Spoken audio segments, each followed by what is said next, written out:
Master Pfriem.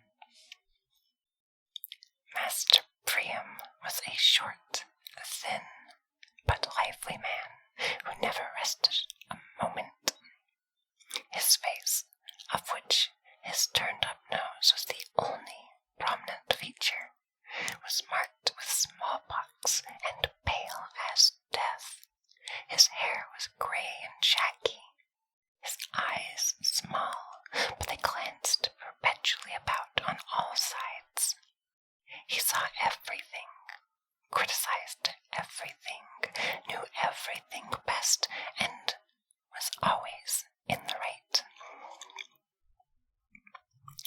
When he went into the streets, he moved his arms about, as if he were rowing, and once he struck the pail of a girl who was carrying water so high in the air that he himself was wetted all over by it.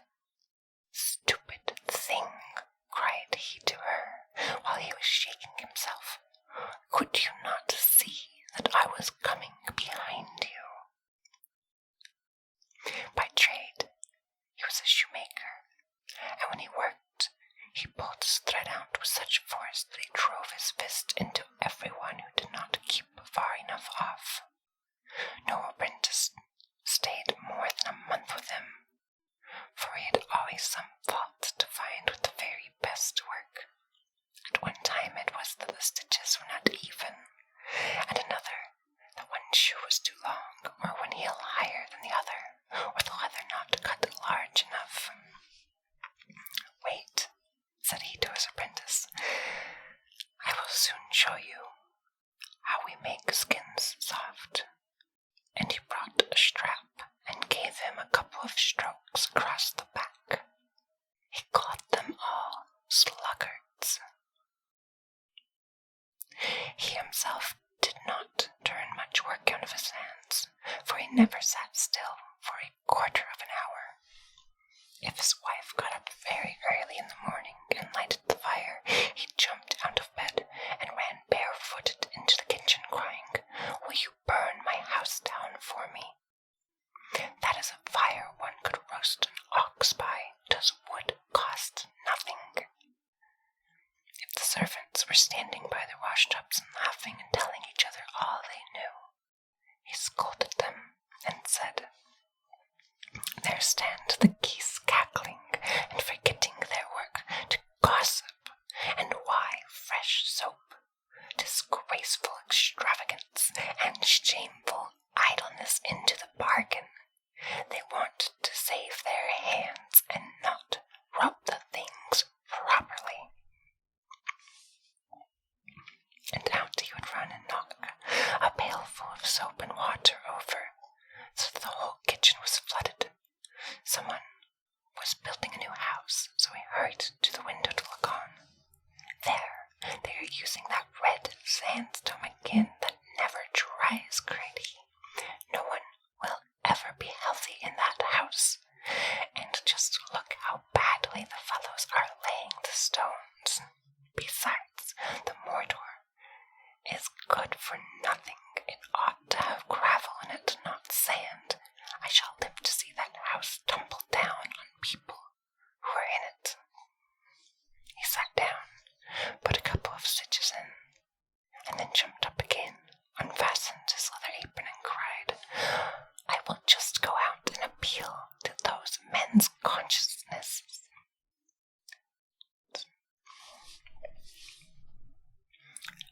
"I will just go out and appeal to those men's consciences."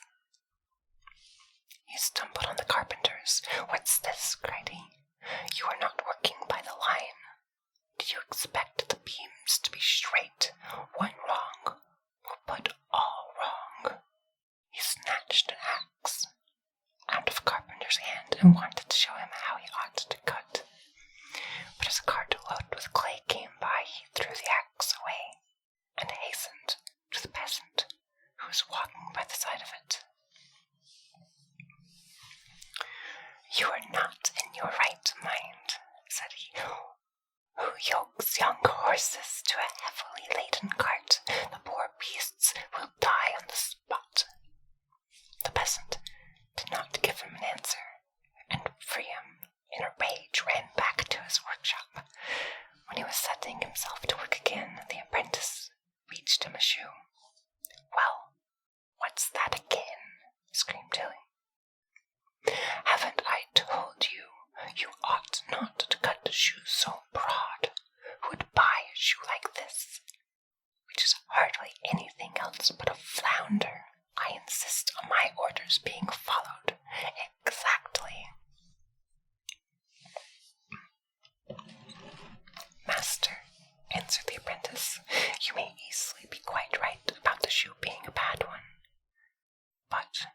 It is the one which you yourself cut out, and yourself set to work at.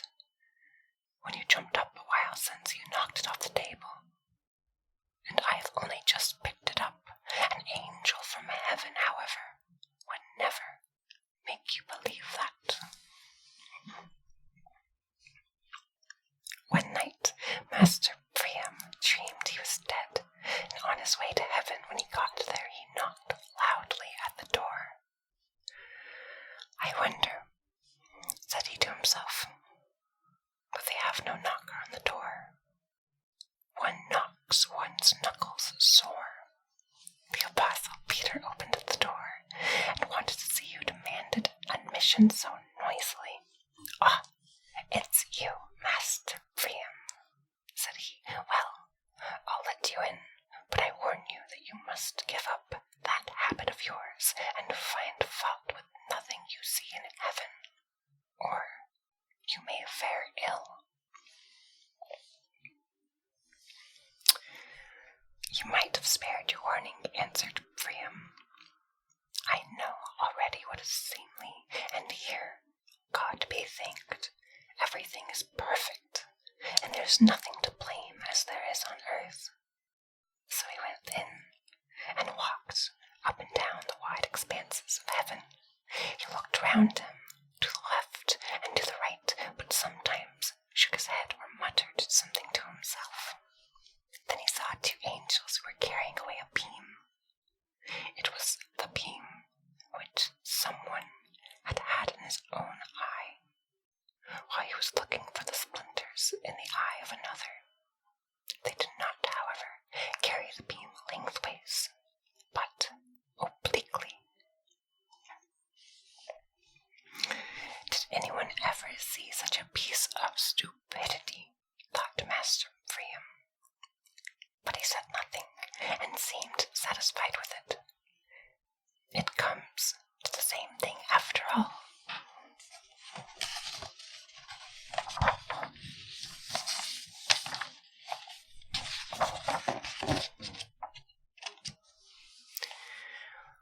Whichever way they carry the beam, straight or crooked, if they only get along with it, and truly, I do not see them knock against anything.